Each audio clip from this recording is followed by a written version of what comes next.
So I think we're on day 72, and this teddy bear wants one,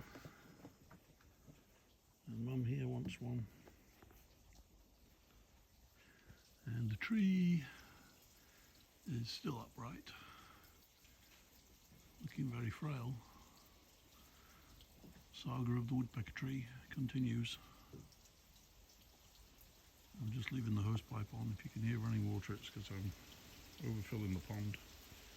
Somebody's been down the beach and paddling in it and they put sand in it. And I'm just letting them have a shower.